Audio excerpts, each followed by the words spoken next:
Dinas Perhubungan Kota Denpasar menggelar razia gabungan untuk menertibkan angkutan barang dan transportasi pariwisata yang tidak memiliki izin operasional. Dalam razia tersebut ditemukan transportasi pariwisata tak berizin untuk selanjutnya diberikan pembinaan.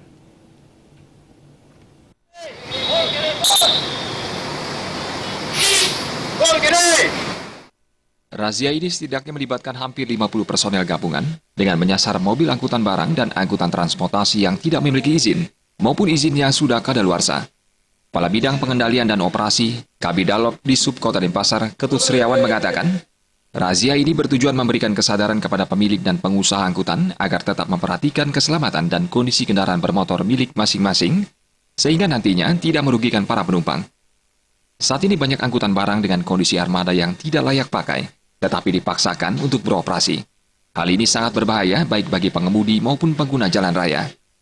Bus dengan kondisi fisik dan surat kelayakan operasional yang belum diperpanjang diharapkan segera untuk diurus.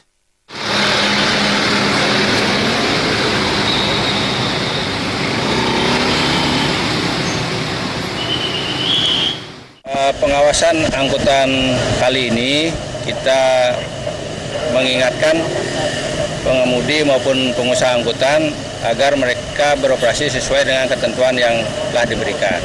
Artinya mereka agar memenuhi persyaratan teknis layak jalan dan membawa izin yang telah ditentukan. Selain angkutan barang, razia menyasar sarana transportasi bagi masyarakat umum maupun wisatawan. Saat ini banyak transportasi pariwisata milik pribadi tanpa kelengkapan surat izin beroperasi sebagai sarana transportasi umum dan pariwisata yang sangat meresahkan dan merugikan pengusaha sejenis yang resmi beroperasi.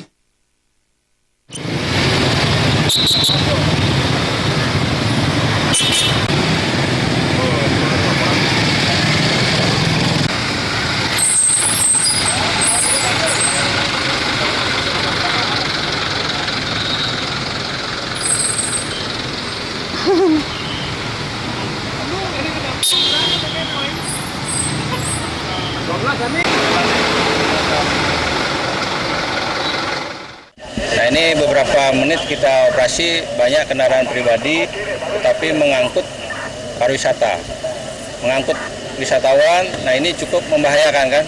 Membahayakan apabila kendaraannya tidak layak jalan, ya kan?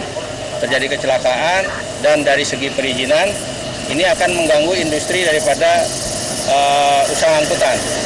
Jadi yang punya izin capek-capek dia membayar pajak, retribusi, dan lain sebagainya, sementara yang tidak punya izin beroperasi seenaknya.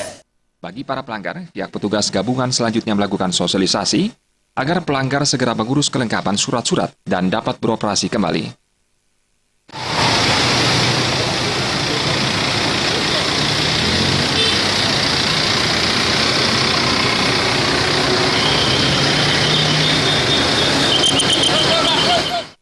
Terima aja dan Gung Kris.